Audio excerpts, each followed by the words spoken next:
Hello everyone, welcome to my channel Home Science Let's Crack It. Here I am doctor Vandana Gupta और यहाँ पर हम आपके लिए जो भी यूपी टीजीटी, पीजीटी और जीआईसी लेक्चरर, होम साइंस से रिलेटेड जो भी नेट के एग्जाम्स हैं, यानी जितने भी होम साइंस के कॉम्पिटिटिव एग्जाम्स हैं उनके जो है उनसे रिलेटेड जो भी टॉपिक्स हैं वो हम यहाँ पर डिस्कस कर रहे हैं। स्पेशली जो भी टीजीटी का सिलेबस है वो हम यहाँ पर कवर कर रहे हैं।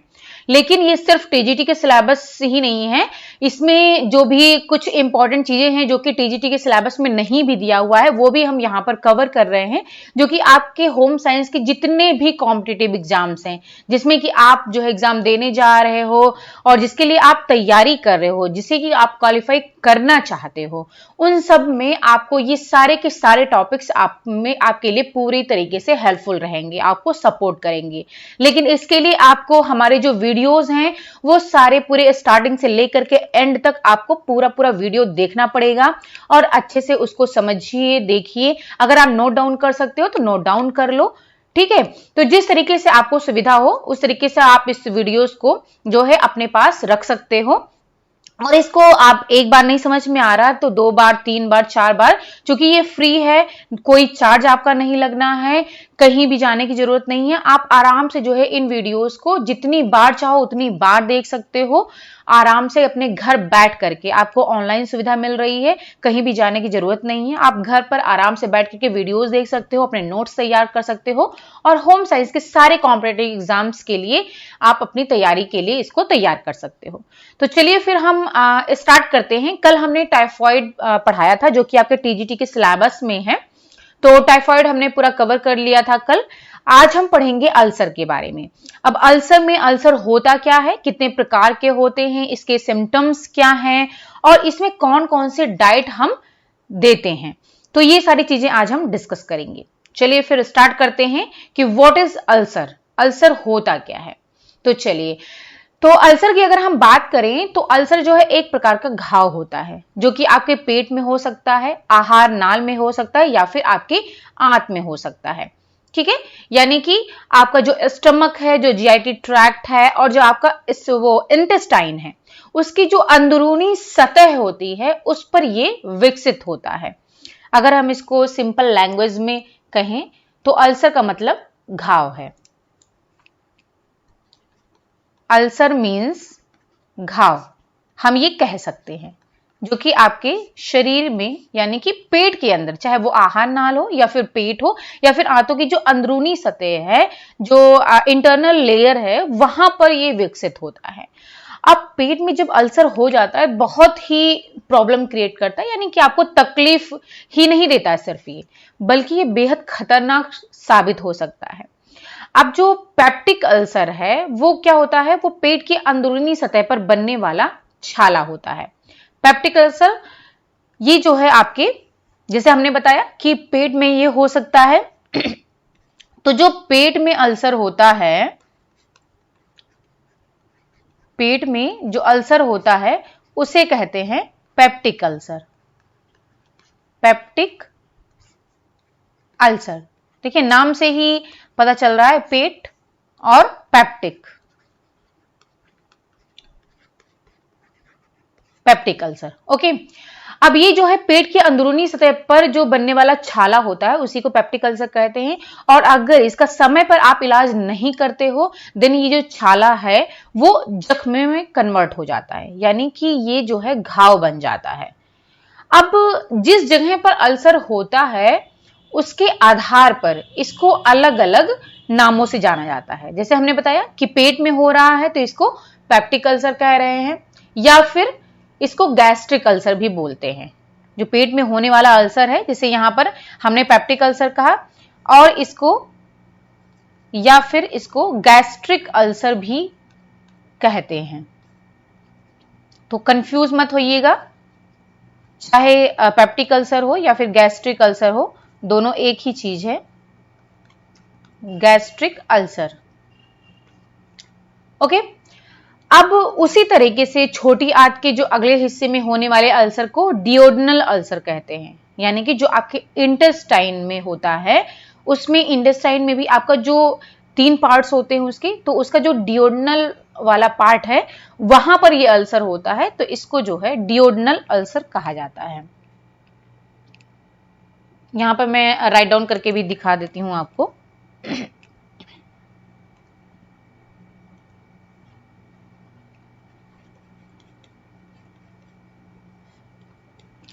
आंतों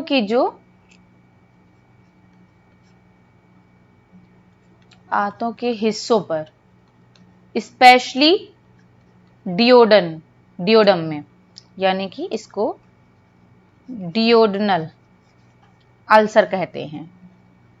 ठीक है, यानी जो आपका स्मॉल इंटेस्टाइन होता है उसमें आपका जो है जेजुनम, डियोडनम और इलियम 3 पार्ट होता है। पहले मैं बता चुकी हूं इसको। तो आंत के 3 पार्ट होते हैं।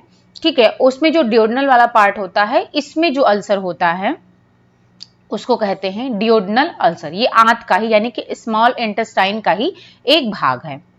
ओके, अब और जो जीआईटी यानी कि जो आहार नाल में होगा तो उसको जो है आहार नाल का अल्सर बोलेंगे।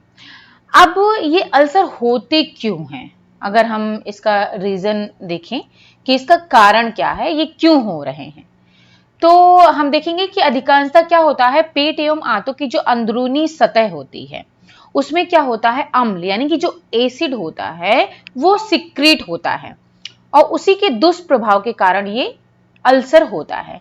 और ये तब होता है जब भोजन पचाने वाला जो अम्ल है वो आमाशय या फिर आंत की जो भीतरी स्लैस्मिक झिल्ली है, यानी कि जो म्यूकस मेम्ब्रेन है, उसको नुकसान पहुंचाने लगता है। अब हमारे पेट में क्या होता है, जो म्यूकस की एक चिकनी परत होती है, जो म्यूकस मेम्ब्रेन है, ठीक है, वो क्या होता है, हमारे पेट में इसकी एक चिकनी परत होती है, लेयर होती है, जो पेट की भीतरी परत को पेप्सिन और हाइड्रोक्लोरिक एसिड, ठीक है, ये जो है अम्ल हैं, जो कि आपके कह सकते हो कि भोजन को पचाने में ये मदद करते हैं। ठीक है, तो ये मदद भी करते हैं, लेकिन ये जो है हानि भी पहुंचा सकते हैं। तो जो पेट की भीतरी परत को पेप्सिन और हाइड्रोक्लोरिक एसिड से ये बचाती है, जो म्यूकस मेम्ब्रेन होती है पेट में। ओके, तो ये जो चिकनी परत है, म्यूकस मेम्ब्रेन है, वो हमें पेप्सिन से बचा रही है, हाइड्रोक्लोरिक एसिड से बचा रही है। ये 2 हैं, एक तो पेप्सिन है और दूसरा है HCl भी बोलते हैं इसको, जिसे हाइड्रोक्लोरिक एसिड कहते हैं, हाइड्रोक्लोरिक अम्ल। ठीक है, HCl, तो ये आपका अम्ल होता है, और जो पेप्सिन है ये आपका एंजाइम है। ठीक है,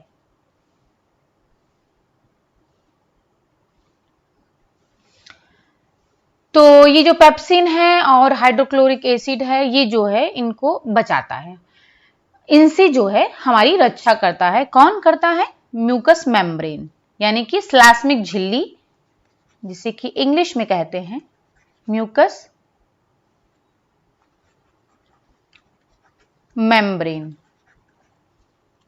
ठीक है, अच्छा, अब जो जैसा कि हमने बताया, ये दोनों ही आपके जो है पाचन के लिए जरूरी होते हैं। ठीक है, तो ये जो एंजाइम है आपका, ये पेप्सिन, ये भी जरूरी है, और जो है आपका जो ये हाइड्रोक्लोरिक एसिड है, ये भी डाइजेशन के लिए जरूरी होता है। ओके,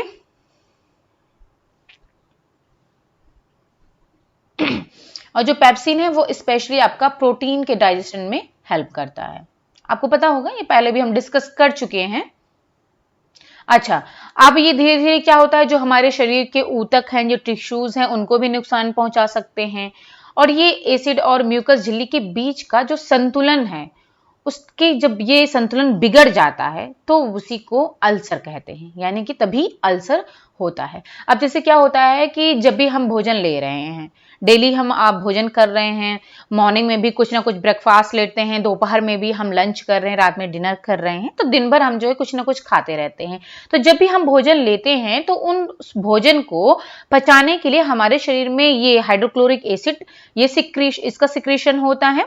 ठीक है, ये श्रावित होता है, और जो पेप्सिन एंजाइम है इसका भी श्रावण होता है। अब पेप्सिन तो स्पेशली प्रोटीन के लिए है, इसके अलावा आपका लाइपेज होता है लिपिड के लिए होता है, ठीक है, एमाइलेज होता है वो कार्बोहाइड्रेट के लिए होता है। तो अलग अलग, जैसे कार्बोहाइड्रेट को पचाने के लिए अलग एंजाइम होते हैं और प्रोटीन को पचाने के लिए अलग एंजाइम होते हैं और लिपिड को पचाने के लिए अलग एंजाइम होते हैं। तो जब भी हम भोजन लेते हैं तो उसमें जो कार्बोहाइड्रेट, प्रोटीन और फैट उपस्थित है उनको पचाने के लिए अलग अलग एंजाइम्स भी सिक्रेट होने लगते हैं और उसके साथ साथ में जो हाइड्रोक्लोरिक एसिड है इसका भी सिक्रेशन होता है। तो ये क्या करते हैं कि डाइजेशन का जो भी हम भोजन खा रहे हैं उसमें जो भी न्यूट्रिएंट प्रेजेंट है उनको पचाने में मदद करते हैं।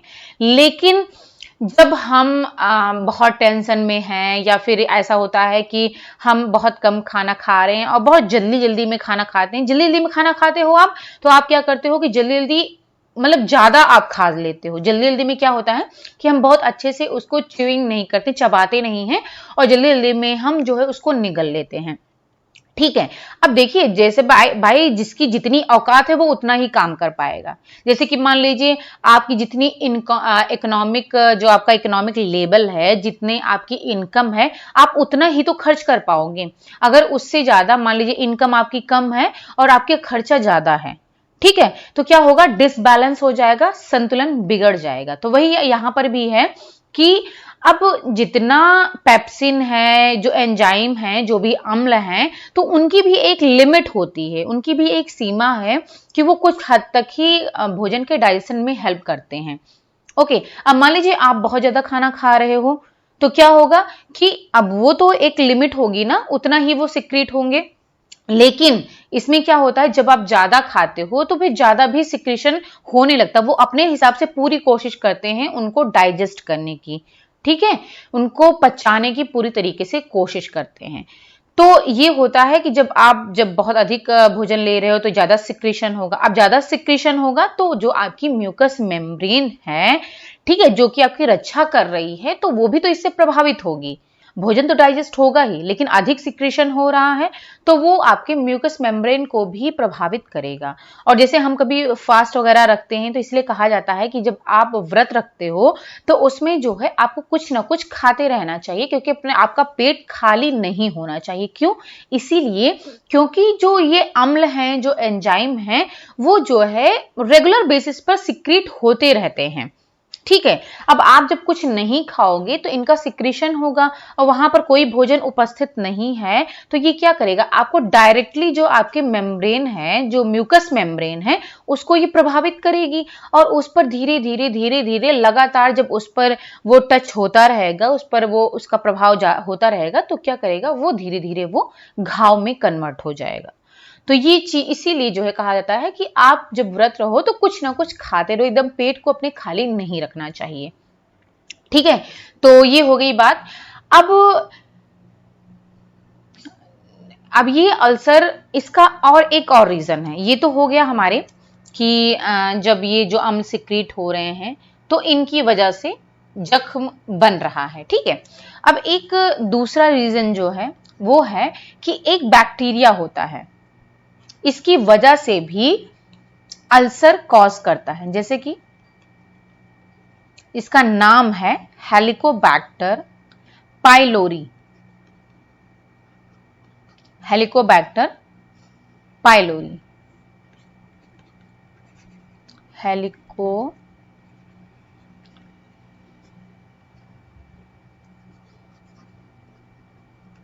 ओके, ये एक बैक्टीरिया है।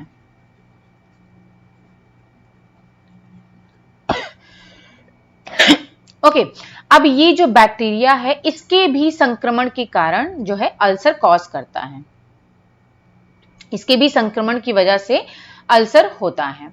अब ये इस बैक्टीरिया के संक्रमण के जो लक्षण है, जो सिम्टम्स है, वो स्टार्टिंग में क्या होता है, बहुत ही हल्का होता है, यानी कि बहुत ही कम होता है, इसलिए इसकी पहचान करना मुश्किल होता है, क्योंकि स्टार्टिंग में बहुत ही इसके कोई सिम्टम्स ज्यादा होते नहीं हैं, तो हम इसकी पहचान नहीं कर पाते हैं उस टाइम पर।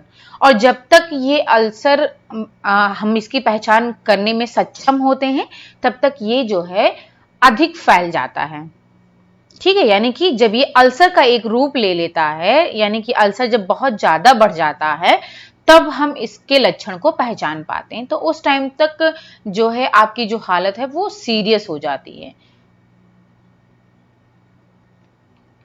ओके। तो एक तो हो गया आपका जो एसिड हमने बताया पेप्सिन, इसकी वजह से हो रहा है। दूसरा है इस बैक्टीरिया की वजह से हो रहा है जिसका नाम है हेलिकोबैक्टर पाइलोरी बैक्टीरिया, इसके संक्रमण की वजह से हो रहा है। और इसके अलावा और भी रीजंस हैं,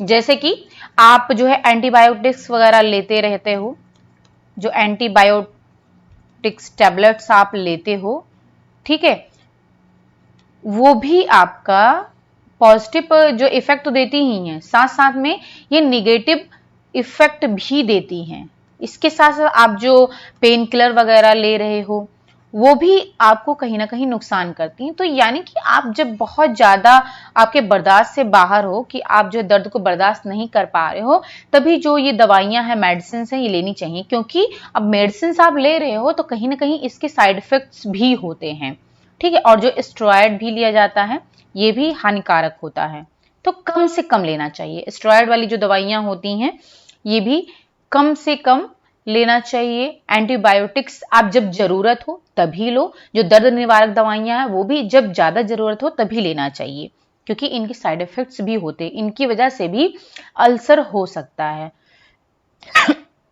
और इसके अलावा सिगरेट है, शराब है, तो इनकी वजह से भी ये हो सकता है अल्सर। और साथ साथ में मानसिक तनाव बहुत ही इंपॉर्टेंट फैक्टर है ये, मानसिक तनाव, ठीक है, क्योंकि मानसिक तनाव बढ़ने के कारण भी जो है अल्सर की प्रॉब्लम हो सकती है। ओके, और इसका जो है एक आपने अगर टर्म सुना होगा तो कहा जाता है कि जो अल्सर का रीजन है वो है हरी वरी एंड करी। ये आपने अगर सुना हो तो हरी वरी, हमने ये बीएससी में अपने पढ़ा हुआ था, एंड करी, ये जो है आपके तीनों ही आपके अल्सर के कारण होते हैं, अल्सर होने के कारण होते हैं। हरी का मतलब है जैसा हमने बताया कि जब आप बहुत जल्दी जल्दी में खाना खाते हो तो वो भी एक रीजन होता है। वरी मीन्स जब आप चिंता में होते हो, ठीक है, टेंशन में होते हो, तो वो रीजन होता है अल्सर होने का। और करी का मतलब है जब आप बहुत ही मिर्च मसाले वाली जो है सब्जियां खा रहे हो और जो भोजन ले रहे हो, सब्जियां हैं या भी जो भी चीजें आप बना रहे हो उसमें मिर्च और मसाले का आप बहुत ज्यादा यूज कर रहे हो, तो वो भी आपके अल्सर होने का कारण होता है। क्योंकि ये जो आपके अंदर अंदरूनी सतह पर घाव बन रहा है ना, उसको और बढ़ाता है और बढ़ाने में मदद करता है, तो ये आपके लिए बहुत ही हानिकारक होता है। तो ये तीन चीज आप याद रखो, हरी वरी एंड करी, ये तीन चीज जो है आपके अल्सर के लिए, तीनों ही अल्सर के लिए यूज होते हैं, ठीक है, अल्सर का रीजन है। ओके, अब हम पढ़ते हैं कि अल्सर के प्रकार के बारे में, अल्सर की जो टाइप्स होते हैं वो कितने टाइप्स के होते हैं, ठीक है। ये तो हमारा हो गया रीजन। अब हम पढ़ेंगे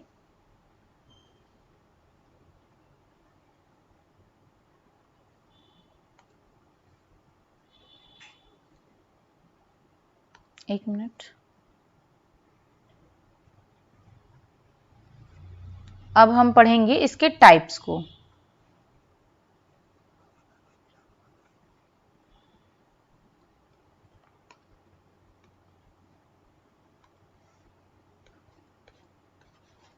कितने प्रकार के होते हैं,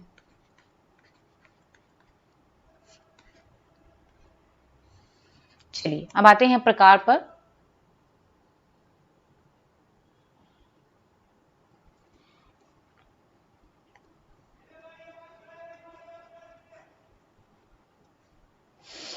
तो हम आते हैं, आप प्रकार में पढ़ेंगे। प्रकार में है कि इसमें जो है एक तो आपका पेट का अल्सर हो गया, ठीक है, जो हमने पहले ही बताया था,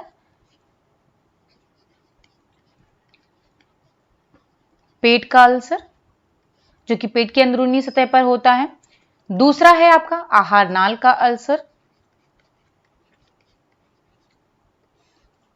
जो कि आहार नाल में अंदर की सतह पर होता है। तीसरा है आपका आंत का अल्सर,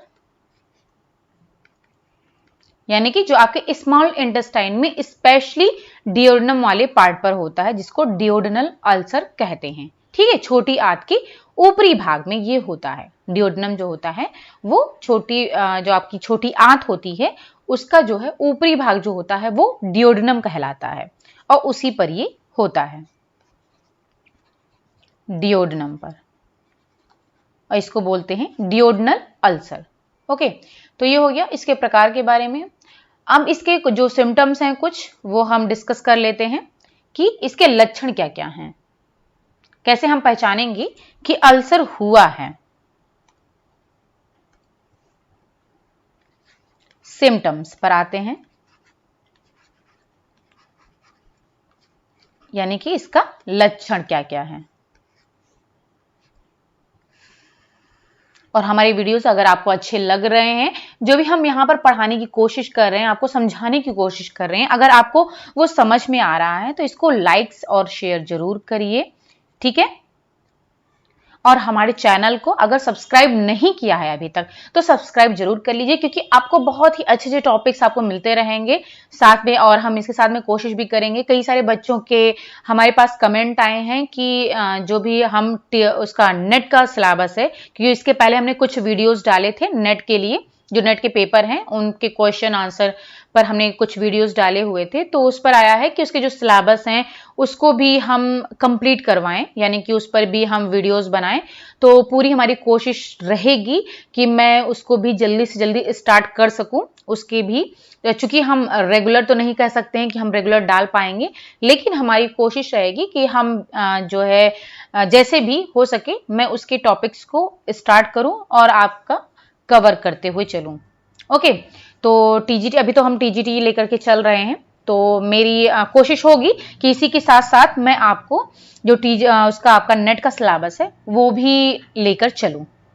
ओके, तो इसके लिए आपको हमारे चैनल को सब्सक्राइब करना पड़ेगा, तभी आपको सारे के सारे जो वीडियोस हैं हमारे वो आपको मिल पाएंगे, तभी आप जो है तैयारी कर पाओगे। जब आप और सारे वीडियोस को आप बहुत अच्छे से पढ़ो, और जो है अगर आप अच्छे से पढ़ते हो, हर एक चीज नोट डाउन करते हुए चलते हो, देन तो आपका सिलेक्शन हो जाएगा। डोंट वरी, बहुत ज़्यादा परेशान होने की ज़रूरत नहीं है, बस थोड़ा सा जो है सब्र रखिए, तैयारी करते रहिए और हमारे वीडियोस को देखते रहिए।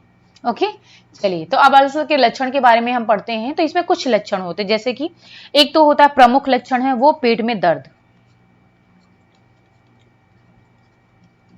पेट में दर्द होता है, ये प्रमुख लक्षण है, और खाली पेट रहने पर ये दर्द और भी तेज हो जाता है। जब खाली पेट होगा आपका तो ये दर्द और तेज हो जाएगा, क्योंकि जैसे मैंने बताया कि जब खाली पेट होता है तो जो एसिड और एंजाइम्स निकल रहे हैं तो वो हानि पहुंचाते हैं, तो उसकी वजह से और ज़्यादा दर्द होने लगता है, और पेट में दर्द होता है, इसके साथ में जलन भी होती है। ठीक है, और रात के समय में ये जलन और बढ़ जाती है, तो ये ध्यान दीजिएगा कि पेट में दर्द होता है, जब खाली पेट होता है तो अधिक दर्द होता है, और रात के समय ये जलन और बढ़ जाती है। गैस की प्रॉब्लम रहेगी, क्योंकि डाइजेशन आपका सही नहीं रहेगा, और इसके साथ साथ में खट्टी डकार जो आती है, खट्टी डकार की प्रॉब्लम होगी जब भी आपका डाइजेशन अच्छा नहीं होता, तो ऐसा होता है। इसके साथ साथ में उल्टी की भी प्रॉब्लम होती है, यानी कि वॉमिटिंग, वॉमिटिंग की दिक्कत आती है, और जो है पेट के ऊपरी हिस्से में दर्द होता है, जो दर्द होता है यानी कि जैसा हमने बताया डियोडनम में, सॉरी पेट नहीं, ये तो आंत का है,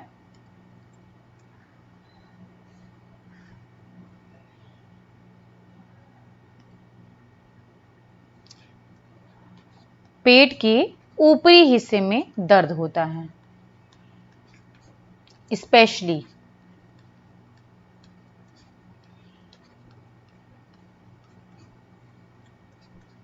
ठीक है, और फिर पेट का भारीपन होता है, और एनोरेक्सिया की प्रॉब्लम इसमें भी होती है। वैसे जितनी भी लगभग आपकी जो भी बीमारियां होती हैं उसमें जो है आपको एनोरेक्सिया की प्रॉब्लम हो ही जाती है।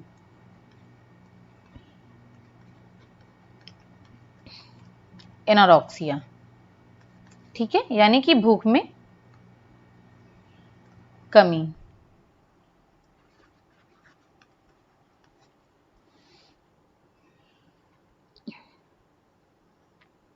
एनोरेक्सिया हो गया।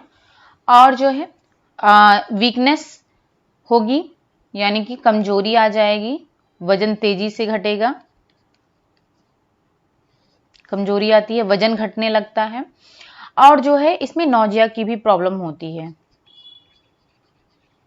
यानी कि मिचली आती है सुबह के टाइम पर, स्पेशली जो है सुबह सुबह जो है हल्का जो है नौजिया फील होता है, जी मिचलाता है और खाने की बिल्कुल भी इच्छा नहीं करती है। और जो इसमें मल का रंग होता है वो गहरा होता है।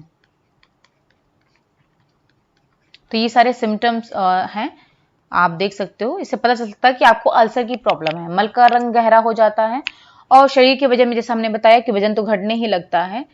और ये जो है स्पेशली जो आपका स्टमक अल्सर होता है उसके साथ में होता है, जो वजन का घटना होता है वो अगर आपको पेट का अल्सर है, ठीक है, यानी कि गैस्ट्रिक अल्सर है, तो उसके साथ में वजन तेजी से घटता है क्योंकि आप कुछ खा नहीं पाते हो। तो ये जो है आपके स्टमक अल्सर में या फिर गैस्ट्रिक अल्सर में शरीर का वजन तेजी से घटने लगता है।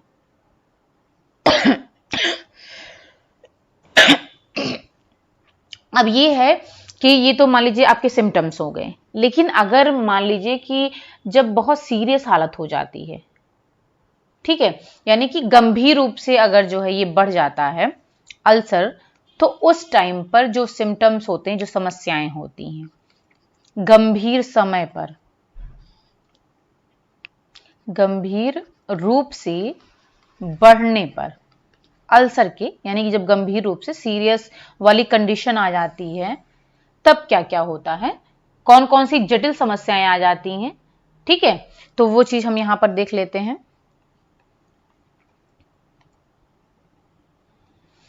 जैसे कि क्या होता है कि अधिक गंभीर स्थिति होती है तो खून की उल्टी होती है।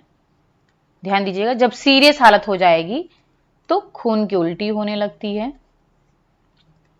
और क्या होता है, आंतरिक रक्तस्राव, यानी कि आंतरिक रक्तस्राव होने लगता है आपके शरीर के अंदर, अंदरूनी सतह पर, जहां पर ये अल्सर घाव बन रहा है वहां पर जो है ब्लड का श्राव होने लगता है, रक्त श्राव होने लगता है और मल में रक्त आने लगता है, आपके मल में ब्लड आने लगता है। ये आपकी सीरियस कंडीशन पर है। जो अभी ऊपर हमने डिस्कस किया हुआ है वो सीरियस कंडीशन नहीं है, यानी कि जब आपका अल्सर स्टार्ट होता है, ठीक है, तो उस टाइम पर है, जब आप बहुत सीरियस नहीं हो, वो सारे सिम्टम्स उस टाइम के थे। और जब सीरियस कंडीशन में आप आ जाते हो तो ये जो है ये सारे सिम्टम्स होते हैं जो भी हम बता रहे हैं। और इसमें जो है पेट या आंतों में सुराख हो जाता है। और सबसे डेंजरस है कैंसर। कैंसर भी कॉज कर सकता है ये, अगर ये गंभीर रूप से अल्सर बढ़ गया है तो खून की उल्टी अगर हो रही है या फिर आंतरिक रक्तस्राव हो रहा है, मल में अगर रक्त आ रहा है या फिर पेट या आंतों में सुराख है या फिर कैंसर, तो ये सारी चीजें जो है आपकी, जब ये गंभीर रूप से अल्सर बढ़ जाता है तो ये सारी चीजें हो सकती हैं, ये समस्याएं हो सकती हैं। तो अगर इनमें से आपको कुछ भी, जैसे कि मल में रक्त आ रहा है या फिर खून की उल्टी हो रही, जो कि आप अगर हो रहा है तो आप पहचान सकते हो, तो तुरंत ही आपको डॉक्टर से संपर्क करना चाहिए। ओके, चलिए अब जैसा कि हमने रीजंस तो हमने पढ़ ही लिए हैं, कारण जो इसके थे तो देख लेते हैं एक बार। जैसा हमने कारण तो आपको बता ही दिया है, इसमें कुछ अलग से हमें नहीं बताना है। एक तो पहला हमने बताया आपकी कि हेलिकोबैक्टर जो पायलोरी बैक्टीरिया उसके संक्रमण की वजह से हो रहा है। और जो हेलिकोबैक्टर जो पायलोरी बैक्टीरिया है ये फैलता कैसे, इसका संक्रमण होता कैसे है, तो यह दूषित भोजन एवं पानी के द्वारा पेट में जाता है। कैसे जाता है, दूषित भोजन और पानी से, यानी कि जो हेलिकोबैक्टर बैक्टीरिया है, चलिए एक बार हम देख ही लेते हैं कारण, अच्छे से इसको थोड़ा सा देख लेते हैं। तो अगर हम कारण की बात करें तो क्या है कि जो हेलिकोबैक्टर पायलोरी बैक्टीरिया था, अभी हमने इसके सबसे पहले जो पढ़ा हुआ था, वो क्या होता है, उसी के संक्रमण की वजह से ये होता है। इसका जब संक्रमण होता है तो इसकी वजह से भी होता है, रीजन है एक तो। और ये फैलता कैसे है, दूषित भोजन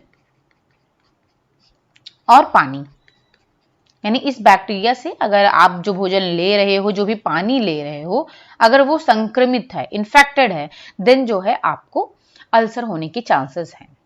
ठीक है। और दूसरा, अत्यधिक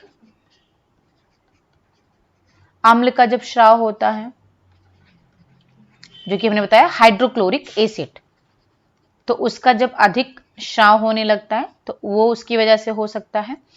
और क्या है, तैलीय और मिर्च मसाले युक्त भोजन का अधिक सेवन, जो कि हमने बताया था करी, हरी वरी एंड करी।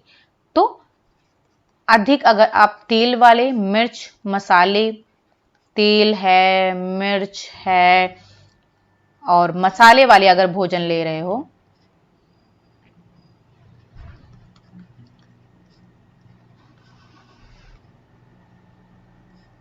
इसकी वजह से हो सकता है अगर आप ले रहे हो। ठीक है। और क्या रीजन हो सकता है, अधिक मात्रा में अगर आप जो है, जैसे हमने बताया था तंबाकू है, शराब है, तो अगर अधिक मात्रा में आप तंबाकू है, शराब है और कैफीन, कैफीन की वजह से भी हो सकता है, ये हमने नहीं बात की थी। तो अगर अधिक मात्रा में आप तंबाकू ले रहे हो, शराब ले रहे हो, सिगरेट ले रहे हो, कैफीन ले रहे हो, तो उसकी वजह से भी ये हो सकता है, ये भी एक रीजन है। उसके बाद में अगर जैसा हमने बताया लंबे समय तक अगर आप दर्द निवारक दवाएं ले रहे हो, एंटीबायोटिक्स वगैरह ले रहे हो लंबे समय तक, देखिए कुछ समय तक लेने से दिक्कत नहीं आती, यानी कि आप जैसे कोई भी दिक्कत हुई, आपको दर्द हो रहा है, आपने ले लिया, लेकिन आप उसको अब लंबे समय तक अगर ले रहे हो और फ्रीक्वेंटली ले रहे हो, जल्दी जल्दी ले रहे हो, तो फिर ये सारी प्रॉब्लम्स आती हैं दर्द वाली दवा के कारण से होता है। ठीक है। और एक होता है एस्पिरिन या ज्वलन रोधक दवाओं का सेवन करना, एक दवा है एस्पिरिन, इसकी वजह से भी होता है। और अत्यधिक तनाव। ठीक है। तो ये चीज हमने पहले ही डिस्कस कर ली है, फिलहाल एक बार हमने इसको डिटेल में अच्छे से पढ़ लिया है। चलिए, ये रीजन हो गया।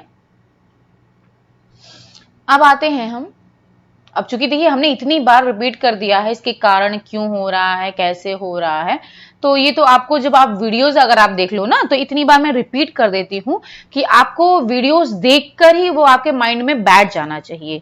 ठीक है। तो आपको जो है कहीं से और पढ़ने की जरूरत ही नहीं पड़ेगी, अगर आप जो है इसको वीडियोस को ही देख लो। इतनी बार रिपीट कर देती हूँ एक ही चीज को कि वो चीजें आपको जो है, जब आप चीजें कई बार रिपीट होती हैं ना, तो आप जो है वो चीजें भूलते नहीं हो। ओके।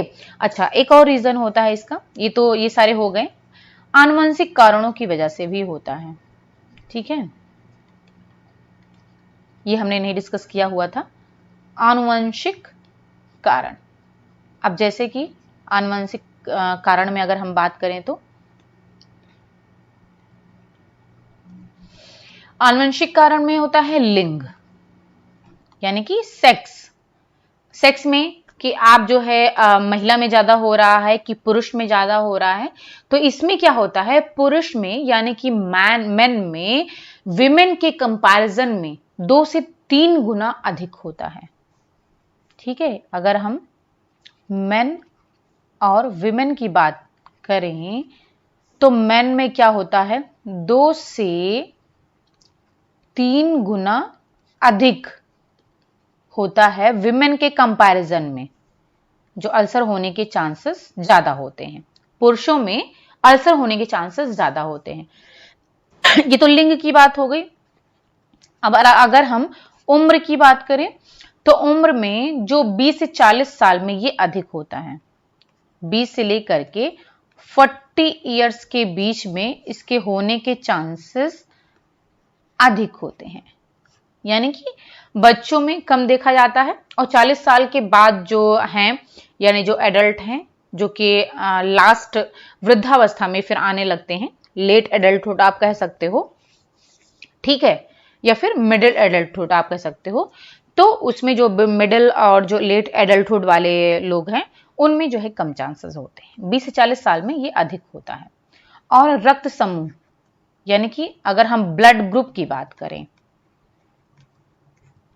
तो ब्लड ग्रुप में जो ओ ब्लड ग्रुप वाले सही हैं, ओ समूह वाले जिनका कि ओ ब्लड ग्रुप है, उनमें ये होने के चांसेस अधिक होते हैं, ठीक है। तो अब यहां पर हम आनुवंशिक कारण में देख सकते हैं कि लिंग में पुरुषों में ये अधिक होने के चांसेस होते हैं महिलाओं के कंपैरिजन में, और 20 से जो 40 साल के लोग होते हैं उनमें अधिक होने के चांसेस होते हैं, और जिनका ब्लड ग्रुप ओ है उनको होने के चांसेस ये अधिक रहते हैं।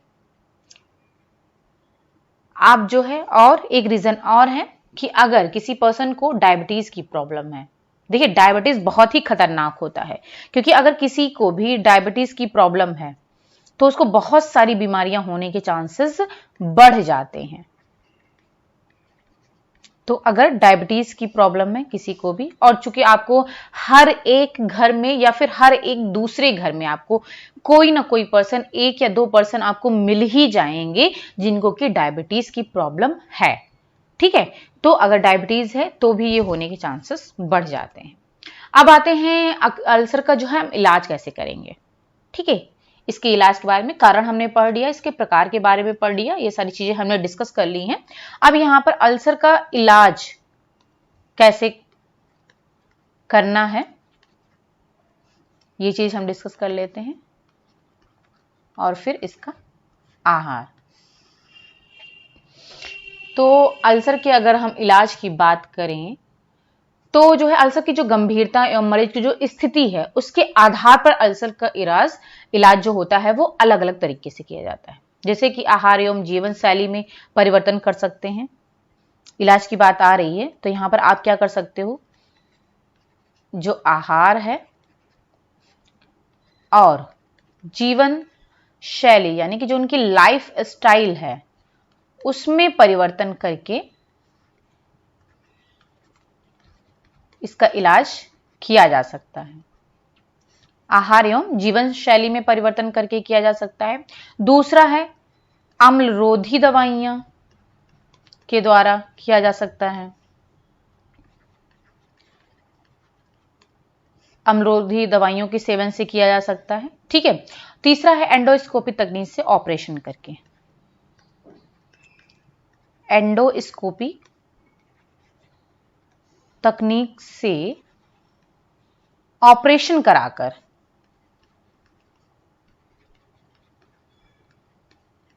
इसके द्वारा, यानी कि ऑपरेशन एक ऑप्शन है अगर बहुत सीरियस हालत हो जाती है, मतलब अगर गंभीर हालत है देन जो है एंडोस्कोपी के द्वारा ऑपरेशन करवा करके इसका इलाज किया जा सकता है, ठीक है। 3 चीजें हैं, आहार और जीवन शैली में आप परिवर्तन करके कर सकते हो, ठीक है। जैसे हमने बताया हरी और वरी यानी कि आप चिंता अपनी खत्म करके अपने तनाव को दूर करो और अपने आहार को अच्छे से लो, अम्लरोधी दवाइयां ले सकते हो, और अगर बहुत ज्यादा सीरियस हालत है तो देन आप ऑपरेशन करवा सकते हो एंडोस्कोपी तकनीक की सहायता से।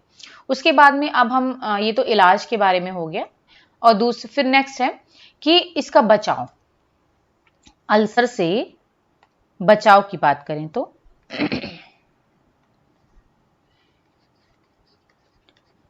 अल्सर से बचाव कैसे किया जा सकता है, ये तो इलाज की बात हो गई।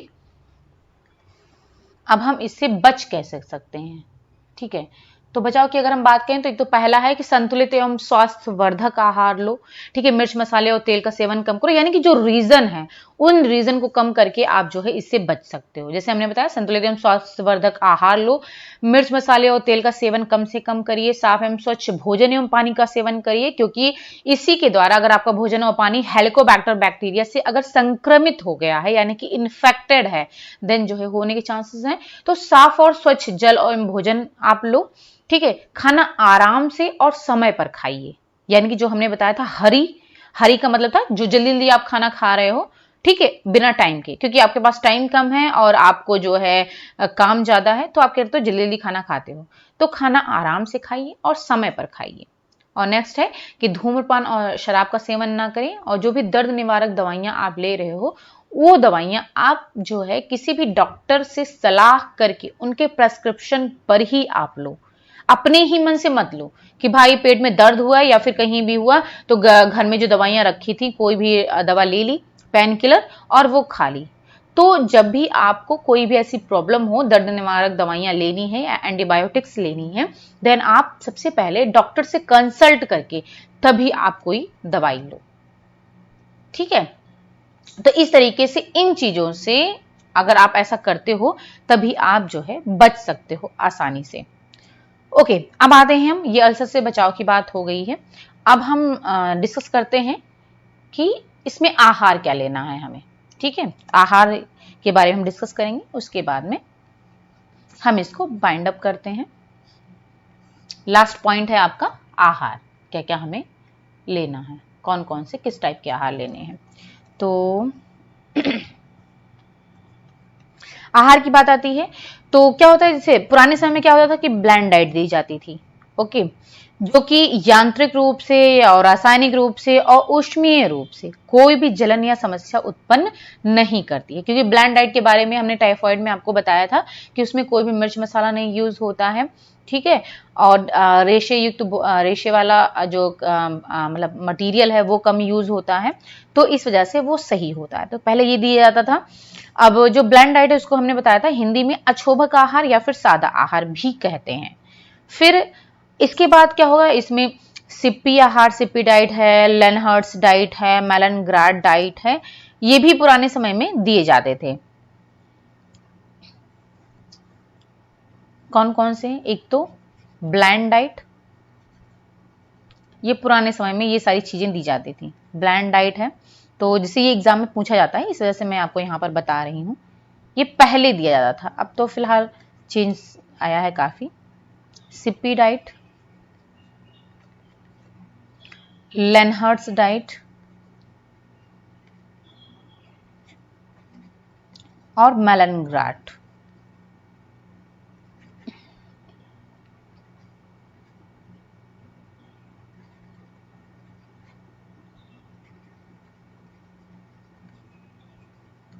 तो ये सारी जो डाइट्स हैं, ठीक है, तो ब्लेंड डाइट तो फिलहाल हम अभी भी दे सकते हैं, क्योंकि इसमें ऐसा कुछ नहीं है। इसमें आपको मिर्च मसाले जो कि इसमें कम लेना ही है, और रेशे युक्त तो चूंकि अब अल्सर है, घाव की प्रॉब्लम है अंदरूनी सतह पर, देन आप जो है कम रेशे युक्त ही आहार लोगे। ओके, तो ब्लेंड डाइट अभी भी दे सकते हैं। अब जो पुराने समय में क्या है, सिप्पी डाइट ये सिप्पी डाइट और लेनहर्ट्स डाइट और मेलनग्राड डाइट, ये पुराने समय में दी जाती थी, लेकिन इन आहार को बहुत अधिक प्रभावी नहीं माना गया। इससे बाद में रिसर्चेस होते रहते हैं, लोग डिस्कवर करते रहते हैं, जो हमारे साइंटिस्ट हैं, और बहुत सारे इसमें रिसर्च भी चलते रहते हैं। इससे हम ही लोग हैं पीएचडी लेवल पर, एमएससी लेवल पर रिसर्च करते हैं, तो ये सारी चीजें देखते हैं। तो इससे पता चला कि जो पुराने समय में सिप्पी और लेनहर्ट्स और मेलनग्राड डाइट यूज की जा रही थी, ये बहुत अधिक प्रभावी नहीं पाई गई, अधिक प्रभावी नहीं थी। ठीक है, अब जैसे अगर आप सिप्पी आहार, तो इसमें दिया क्या जाता था, सिप्पी आहार में दूध और क्रीम दिए जाते थे। ये जो आपका सिप्पी आहार है, इसमें दूध और क्रीम दिया जाता था। ठीक है, और जो लेनहर्ट्स डाइट है, इसमें दूध, अंडा, मीट, चावल। ये जो लेनहर्ट्स डाइट है, इसमें दूध, अंडा, चावल, मीट, ठीक है, ये सारी चीजें लेनहर्ट्स डाइट में दी जाती थी। और जो ये मेलनग्राड डाइट है, इसमें वे पदार्थ आते थे जो कम अम्लीय और कम मसालेदार, यानी कि कोई भी जो कम अम्लीय हो और कम मसालेदार भोजन हो, वो सभी जो है मेलनग्राड डाइट में आते थे। लेकिन इनको जो है बहुत अधिक प्रभावी नहीं माना गया। तो देख लेते हैं कि अब हम प्रोटीन और जो है न्यूट्रिएंट्स के आधार पर इनको क्या क्या चीजें कैसे देना होती हैं। तो सबसे पहले आ जाता है आपका प्रोटीन। तो प्रोटीन की अगर हम बात करते हैं, तो दूध और प्रोटीन, ये इसमें क्या होता है, आवश्यक अमीनो अम्ल पाए जाते हैं। ये हमें जो एसेंशियल अमाइनो एसिड्स हैं वो प्रोवाइड करते हैं, जो कि ऊतक प्रोटीन के निर्माण में मदद करते हैं। ठीक है, टिश्यू प्रोटीन के निर्माण में, उनके फॉर्मेशन में मदद करते हैं और अल्सर को सही करते हैं। चूंकि क्या होता है कि चूंकि जब घाव बनने लगता है, जो अंदरूनी सतह है, तो वहां पर जो हमारे टिश्यूज थे वो भी डिस्ट्रॉय होने लगते हैं। ठीक है, वो नष्ट होने लगते हैं। तो उनके निर्माण के लिए बहुत ज्यादा जरूरी है कि आपको प्रोटीन लेना। ठीक है, तो इस वजह से आप जो है दूध ले सकते हो, और प्रोटीन, जिसमें भी प्रोटीन पाए जा रहे हैं कि ठीक है, क्योंकि प्रोटीन होंगे तो आपको आवश्यक अमीनो अम्ल भी मिल जाएंगे और वो तो प्रोटीन के निर्माण में वो मदद करेंगे। लेकिन ये अम्ल के स्राव को भी बढ़ा देते हैं। ठीक है, तो ये चीज आपको ध्यान रखना है कि जब भी आप प्रोटीन ले रहे हो, जरूरी तो है टिश्यू निर्माण के लिए, लेकिन क्योंकि ये अम्ल के स्राव को भी बढ़ा दे रहे हैं, जो एसिड सिक्रेशन हो रहा है उसको भी बढ़ाते हैं। ठीक है, तो इसीलिए इसको पर्याप्त मात्रा में लेना होता है, ना बहुत अधिक ना बहुत कम। ठीक है, कम लोगे तो आपके जो टिश्यू प्रोटीन के निर्माण में जो ऊतक हैं उनके निर्माण नहीं हो पाएगा, और अगर आप ज्यादा लेते हो तो चूंकि ये सिक्रेशन को भी बढ़ा रहे हैं तो वो आपके लिए हार्मफुल हो सकता है। तो ये हो गई प्रोटीन की बात। नेक्स्ट है वसा, यानी कि फैट।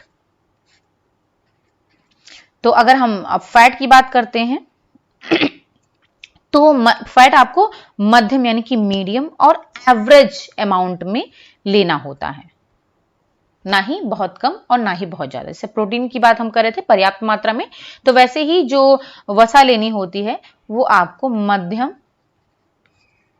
या फिर औसत मात्रा में लेना होता है इसकी। ये क्योंकि ये क्या होता है, जो फैट होता है ये अम्ल के स्राव को कम करता है। ये क्या कर रहा था, प्रोटीन अम्ल स्राव को बढ़ा रहा था, लेकिन ये जो आपका वसा है ये क्या कर रहा है, अम्ल स्राव को बढ़ा नहीं रहा है बल्कि उसको कम कर रहा है। और कमजोर रोगी के लिए भी जरूरी होता है, क्योंकि फैट का हम पहले बहुत बार डिस्कस कर चुके हैं कि फैट का काम होता है, बहुत सारे काम होते हैं। आपको एनर्जी वगैरह भी, क्योंकि स्टोरेज के रूप में हमारे शरीर में उपलब्ध होता है, और बहुत सारे फंक्शंस में फैट की जरूरत होती है। तो इसी वजह से फैट आपको पर्याप्त मात्रा में लेना होता है। ठीक है, तो यहां पर जो है आपको मध्यम लेना है और औसत मात्रा में लेना है, यानी कि बहुत ही कम मात्रा में भी नहीं लेना और बहुत ज्यादा भी नहीं लेना है। ठीक है, तो आपके मध्यम और औसत मात्रा में होना चाहिए। और चूंकि ये अम्ल स्राव को भी कम कर रहा है, और रोगी चूंकि इसमें बहुत अधिक खाना तो खा नहीं पाता है, तो क्या होता है कि उसके जो वो कमजोर है, तो उसकी उसमें भी जो कमजोर रोगी हैं उनमें भी मदद करता है। ठीक है, फिर उसके बाद में आते हैं नेक्स्ट, विटामिन ए और सी की बात करते हैं। विटामिन ए एंड सी। तो अब जब हम विटामिन ए और सी की बात कर रहे हैं तो ये क्या होता है, ऑक्सीकरण रोधी है। यानी कि एक ये विटामिन ए और सी क्या है, ये एक एंटीऑक्सीडेंट है। अब एंटीऑक्सीडेंट के बारे में तो हमने कई बार बहुत ही डिटेल में डिस्कस किया हुआ है, तो बताने की जरूरत नहीं है कि ये होते क्या हैं। ठीक है, तो ये ऑक्सीकरण रोधी हिंदी में बोलते हैं और इंग्लिश में इसको बोलते हैं एंटीऑक्सीडेंट। ठीक है, तो ये एंटीऑक्सीडेंट होते हैं, और ये क्या करते हैं, जो आपका हेलिकोबैक्टर पाइलोरी बैक्टीरिया था उसके संक्रमण से आपको बचाते हैं। हेलिकोबैक्टर पाइलोरी को एच पाइलोरी भी बोलते हैं शॉर्टकट में।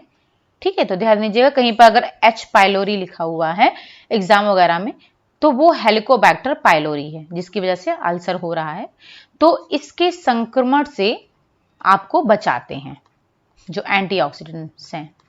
ठीक है, संक्रमण से बचाते हैं आपको विटामिन ए और सी, यानी कि आप ये कह सकते हो जो एंटीऑक्सीडेंट हैं आपको संक्रमण से बचाने में मदद करते हैं। फिर उसके बाद में आता है नेक्स्ट, गैस बनाने वाला पदार्थ। इनकी बात कर लेते हैं, जो गैस का फॉर्मेशन करते हैं।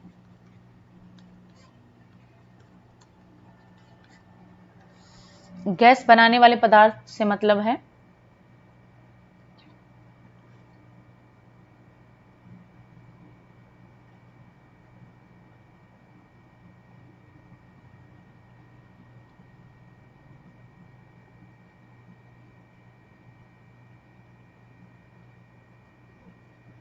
ठीक है। अब गैस बनाने वाले पदार्थ का मतलब है कि जैसे कि पत्ता गोभी हो गया, कैबेज है, गोभी है, कालीफ्लावर है, प्याज यानी कि अनियन, तला हुआ पदार्थ यानी कि जितने भी फ्राइड फूड्स हैं, और शलजम, ये क्या करते हैं, गैस के निर्माण में मदद करते हैं। ठीक है, और रोगी को कष्ट पहुंचाते हैं। चूंकि ये गैस का फॉर्मेशन होगा तो डाइजेशन की दिक्कत आएगी, तो ये जो है रोगी को प्रॉब्लम क्रिएट कर सकते हैं, इसीलिए इनको नहीं लेना चाहिए। अगर आपको अल्सर की प्रॉब्लम है तो क्या क्या आपको नहीं लेना है, पत्ता गोभी, ठीक है, गोभी और प्याज, तला हुआ पदार्थ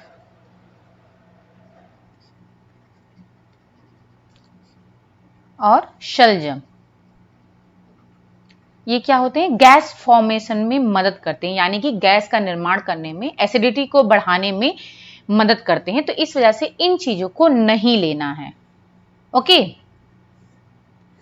इन सारी चीजों को नहीं लेना है। अब आते हैं रेशे वाले पदार्थ, यानी कि जो फाइबरस फूड हैं।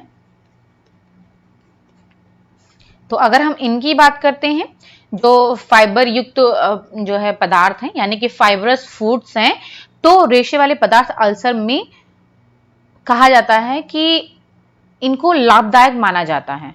ठीक है, लेकिन बहुत अधिक रेशे वाले पदार्थ नहीं लेने चाहिए, क्योंकि घाव हो जाता है, तो इस वजह से वो प्रॉब्लम क्रिएट कर सकते हैं। लेकिन इनको इनमें अल्सर में लाभदायक माना जाता है। पहले क्या था, पहले जो है रेशे वाले जो पदार्थ थे, फाइबरस फूड्स थे, उनको अच्छा नहीं माना जाता था, यानी कि पुरानी जो डाइट्स थी उनमें रेशे वाले यानी कि फाइबरस फूड नहीं दिए जाते। ऐसा माना जाता था कि जो फाइबरस फूड होंगे वो जो है प्रॉब्लम क्रिएट कर सकते हैं। लेकिन जो अब प्रेजेंट में जो करंट रिसर्च है उसके अकॉर्डिंग जो रेशे वाले पदार्थ हैं वो अल्सर में लाभदायक माने जाते हैं। अल्सर में जो प्रेजेंट का आपका सिनेरियो है उसमें अगर देखा जाए तो रेशे वाले पदार्थ को अल्सर में लाभदायक माना जाता है। ठीक है, लेकिन पहले क्या था, इन्हें जो है अच्छा नहीं माना जाता था कि इनमें जो है ये प्रॉब्लम क्रिएट कर सकते हैं, क्योंकि घाव का फॉर्मेशन हो जाता है, तो इस वजह से इनको अच्छा नहीं माना जाता था। लेकिन अभी प्रेजेंट की अगर हम बात करें तो ये जो है लाभदायक माने जाते हैं रेशे वाले पदार्थ आपके अल्सर में। ओके, लेकिन बहुत अधिक रेशे वाले पदार्थ नहीं लेना चाहिए, वो दिक्कत क्रिएट कर सकता है। लेकिन आप जैसे कि हमने बताया कि प्रोटीन था, फैट था, तो आप पर्याप्त मात्रा में लेना होता है। तो रेशे वाले पदार्थ चूंकि ये भी डाइजेशन में मदद करते हैं। अब देखिए आपके जो अल्सर की अभी तक हमने जो बात की तो उसमें क्या हो रहा था कि डाइजेशन में प्रॉब्लम हो रही, एसिडिटी बन हो रही है, डाइजेशन में प्रॉब्लम हो रही है। ठीक है, तो डाइजेशन में आपकी जो फाइबरस फूड है वो मदद करते हैं। तो अगर आप एक पर्याप्त मात्रा लेते हो तो वो आपकी हेल्प करेंगे डाइजेशन में। ठीक है, एसिडिटी का फॉर्मेशन नहीं हो पाएगा, जो कि आपके लिए दिक्कत क्रिएट कर सकता है। तो चलिए फिर ये हो गया आपका अल्सर के बारे में। अल्सर में हमने पढ़ लिया कि क्या क्या चीजें, अल्सर होता क्या है, इसका रीजन क्या है, किस किस वजह से हो रहा है, ये कितने प्रकार के हो रहे हैं, ठीक है, किस तरीके से हम अल्सर से बच सकते हैं, इसका इलाज क्या है। और उसके बाद में हमने पढ़ा कि अल्सर में आहार, जो पुराने आहार दिए जाते थे, सिपीज, मेलनग्राट, लेनहर्ट्स डाइट, ये ध्यान रखिएगा, ये तीनों डाइट एग्जाम में पूछे जाते हैं, एग्जाम में कई बार पूछे गए हैं। तो आपको पता होना चाहिए कि ये जो तीनों डाइट्स हैं ये किस में दी जाती हैं, अल्सर में दी जाती है। अब प्रेजेंट टाइम पर तो नहीं, लेकिन हाँ पहले दी जाती थी। अब प्रेजेंट टाइम पर हमने बता दिया, आपको डिस्कस कर लिया कि क्या क्या चीजें हैं, क्या क्या आपको देना चाहिए। ओके, तो चलिए फिर, अगर आपको जो है ये भी जो आज हमने अल्सर पर डिस्कशन किया हुआ है, ठीक है, अगर ये आपको पसंद आया है, अच्छा लग रहा है, देन आप जो है आप इसको लाइक्स जरूर करिए अगर पसंद आ रहा है। ठीक है, और अपने फ्रेंड्स के साथ में शेयर भी जरूर करिए।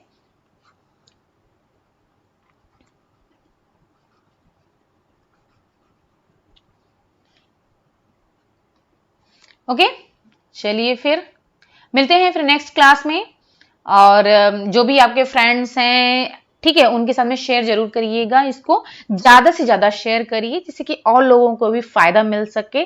शेयर करिए ज्यादा से ज्यादा, और उसके साथ में आप जो है इसको लाइक्स भी जरूर करिए। और अगर मेरे चैनल को अभी तक सब्सक्राइब नहीं किया है तो प्लीज प्लीज प्लीज हमारे चैनल को please like, share and subscribe. और हम पूरी कोशिश करेंगे कि जो भी आपके रिक्वायरमेंट्स है, जो आप कहते हो कि मैम ये वीडियोस डाल दीजिए, या कोई टॉपिक्स आप बता रहे हो, या फिर कुछ जो भी आप सजेस्ट हमको कर रहे हो, तो हमारी कोशिश रहती है कि हम वो सारी चीज़ें आपको प्रोवाइड करें। क्योंकि कभी कभी ऐसा होता है कि टाइम नहीं हो पाता है, या फिर कुछ जैसे कि काफ़ी दिनों से हम वीडियोस नहीं डाल पा रहे, तो बहुत सारी प्रॉब्लम्स आ रही थी, तो बीच बीच में हो जाता है ऐसा कि हम वीडियोस को कंटिन्यू नहीं कर पाते हैं। बट हमारी कोशिश रहती है कि जो है हम वीडियोस को कंटिन्यू रखें, और आप जो भी आपकी रिक्वायरमेंट्स है उसको हम फुलफिल करें, उसको ध्यान में रखते हुए चलें। पूरी हमारी कोशिश रहती है। ओके, चलिए फिर, okay, thank you so much. मिलते हैं नेक्स्ट क्लास में नए टॉपिक के साथ में। Okay, bye bye, see you again.